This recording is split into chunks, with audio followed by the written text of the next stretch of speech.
Hello friends, this is Jayprakash Tiwari and welcome to my YouTube channel Arushi classes. आज की video में हम डिस्कस करेंगे क्लास 12th के लिए सामान्य हिंदी का एक पेपर जो कि आपके एग्जाम के लिए बहुत ज़्यादा हेल्पफुल रहेगा। तो आइए फ्रेंड्स, देर न करते हुए अपने वीडियो को शुरू करते हैं। सबसे पहला क्वेश्चन रहेगा, रिक्त स्थानों की पूर्ति कीजिए। रिक्त स्थान फिल करने हैं आपको। यशोधरा ने मन की पीड़ा व्यक्त करने के लिए डैश का सहारा लिया, तो ऋतुओं का सहारा लिया। हिमालय और हम कविता के रचयिता हैं। हिमालय और हम कविता के रचयिता कौन हैं? तो गोपाल सिंह नेपाली हैं। नेक्स्ट क्वेश्चन पर चलेंगे। हिंदी साहित्य का प्रथम राष्ट्रीय कवि डैश को माना जाता है, तो इसका आंसर आएगा भूषण। नेक्स्ट क्वेश्चन रहेगा, पानी गए न उबरे डैश चून, तो मोती मानुष चून बोलते हैं, मोती मानुष चून इसमें आएगा। महाभारत के युद्ध में चक्रव्यूह में डैश फंसा था, तो अभिमन्यु फंसा था। नेक्स्ट क्वेश्चन पर चलेंगे। सही विकल्प का चयन कर उत्तर देना है आपको। देनहार को और है के राम रहीम दास ने संकेत किया है। किसकी ओर संकेत किया है? तो इसका आएगा ईश्वर की ओर। ईश्वर की ओर इसका आंसर रहेगा। भुजंगिनी सी में अलंकार है। भुजंगिनी सी में कौन सा अलंकार है? तो इसका आंसर आएगा उपमा अलंकार। नेक्स्ट क्वेश्चन रहेगा, कवि बालकवि बैरागी का संबंध किस प्रदेश से है? तो थर्ड का आंसर आएगा मध्य प्रदेश। सिरचन किस प्रकार का व्यक्ति था? सिरचन जो है किस प्रकार का व्यक्ति था? तो आंसर ब रहेगा स्वाभिमानी। वह कौन सा स्थल है जहाँ सूर्य समुद्र में डूबता है और समुद्र से ही उगता है? तो इसका आंसर आएगा द कन्याकुमारी। फिर है सत्य असत्य छांट कर लिखने हैं आपको। मेरे सपनों का भारत निबंध महात्मा गांधी द्वारा रचित है, तो यह है असत्य है।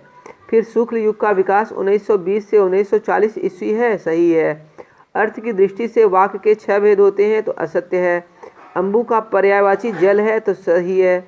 लोकोक्तियाँ संपूर्ण वाक्य हैं, तो ये भी सत्य है। नेक्स्ट क्वेश्चन की तरफ चलेंगे। मिलान करना है आपको। बहु जी का मंत्र का बड़ा प्रभाव है। बहु जी मंत्र का बड़ा प्रभाव है, तो इसको आप किस में मिलाएंगे? इसको मिलाएंगे आप पंडित जी में। फिर है अमोघ शक्ति को आप मिलाएंगे शब्द और कृति। अमोघ शक्ति को शब्द और कृति। शल्य क्रियाएं मिलाएंगे आप सुश्रुत से। जो सुश्रुत थे एक शल्य चिकित्सक थे। दक्षिण भारत की एक झलक। दक्षिण भारत की एक झलक ये एक निबंध है। फिर निष्ठा मूर्ति कस्तूरबा के लेखक ये हैं काका कालेलकर। फिर एक वाक्य में आपको उत्तर देना है। तम तोम में कौन सा समास है? तम तोम में कौन सा समास है? तो इसमें आएगा तत्पुरुष समास। तम तोम में कौन सा समास है? तत्पुरुष समास। अली का भिन्नार्थक समोच्चारित शब्द लिखिए। तो अली और अली क्या आएगा? अली एक होता है अली और एक होता है अली, ठीक। अब अली क्या होता है? भौरा, और अली मतलब सखी को बोलते हैं। भैरवी गीत गाना मुहावरे का अर्थ लिखिए। भैरवी गीत गाना मतलब जोश जगाना। फिर कृष्ण का विलोम शब्द लिखिए। कृष्ण का होता है श्वेत। सूरदास किस रस के सम्राट माने जाते हैं? तो सूरदास जो है वात्सल्य रस के सम्राट माने जाते हैं। नेक्स्ट क्वेश्चन रहेगा, नाइग्रा फॉल सा किसे कहा गया है? नाइग्रा फॉल सा किसे कहा गया है? तो पानी का ऊंचे ऊंचे रोशनदानों से निकलकर तहखानों में गिरना, इस दृश्य को लेखक ने नाइग्रा फॉल कहा है। बल और सहृदयता में क्या अंतर है? तो बल में पुरुषत्व का निवास होता है तथा सहृदयता में देवत्व का निवास होता है। तो नेक्स्ट क्वेश्चन पर चलते हैं। शिक्षा के क्षेत्र में कौन कौन आचार्य प्रसिद्ध हुए हैं? तो शिक्षा के क्षेत्र में कौटिल्य, पाणिनि, जीवक, ये पतंजलि जैसे आचार्य प्रसिद्ध हुए हैं। 3 बच्चों की दशा कैसी थी? तो तीनों बच्चों की दशा अत्यंत दयनीय थी। वे भूख से व्याकुल, शरीर पर वस्त्र के नाम पर चिथड़े हुए एवं मुख पर मैली सी परत थी। वे गाना गाकर भीख मांगते थे। जो नेक्स्ट क्वेश्चन रहेगा बहुत ही इंपॉर्टेंट रहेगा। शुक्ल युग के निबंध की 2 विशेषताएं लिखिए और फिर द्विवेदी युग के निबंध की 2 विशेषताएं लिखिए। तो पहले शुक्ल युग की बात कर लेते हैं। तो गंभीर तथा प्रौढ़ निबंध थे। गंभीर तथा साहित्यिक विषयों पर लेखन था। भाषा का पूर्णतः विकास था और भारतीय इतिहास का विकास हुआ। अब द्विवेदी युग की बात कर लें तो भाषा व्याकरण सम्मत तथा उसमें कसावट थी। निबंधों में विवेचन विश्लेषण था।